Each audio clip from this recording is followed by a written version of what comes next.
ሙስሊም ሆነው ሰላትን የማይሰግዱ ሰዎች የሚያጋጥማቸው 5 ችግሮች። አምስተኛው እጅግ በጣም ያስፈራል። ሙስሊሞች ከሆናችሁ ተጠንቀቁ። ይህን ቪዲዮን በደንብ ሼር፣ ኮፒ ሊንክ፣ ዱዊት፣ ሪፖስት በማድረግ በእናንተ ሰበብ አንድ ሙስሊም ሰላት መስገዱን ቢጀምር እስከ የውመል ቂያማ አጅሩን አብራችሁን ትካፈላላችሁ። የመጀመሪያው ሀብታችሁና ርዝቃችሁ ላይ አላህ በረካውን ያነፍሳባችኋል። ሁለተኛው ደግሞ ስትሞቱ ቀብር ውስጥ ስቃይ ያጋጥማችኋል። በዛ በረፍታችሁ ጊዜ እንኳን ምቾት አይሰማችሁ።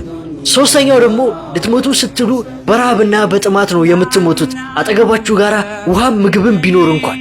አራተኛው ደግሞ ከአላህ ሱብሓነሁ ወተዓላ በመራቃችሁ ደስታችሁ፣ ገንዘባችሁ፣ ሀብታችሁ ሁሉ ነገር ይቀንስባችኋል። የመጨረሻውና አምስተኛው ደግሞ ስትሞቱ ጣረ ሞታችሁ እጅግ በጣም አሳማሚና ከባድ ይሆናል።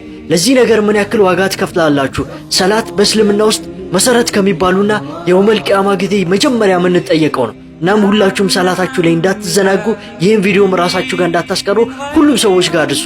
አላህ ሱብሓነሁ ወተዓላ በጀነት ያገናኘን። ሁላችንም አላህ ወንጀላችንን ይማረን። ኮሜንት ላይም ሙስሊም በመሆኔ ይኮራለሁ ብላችሁ ጻፉ።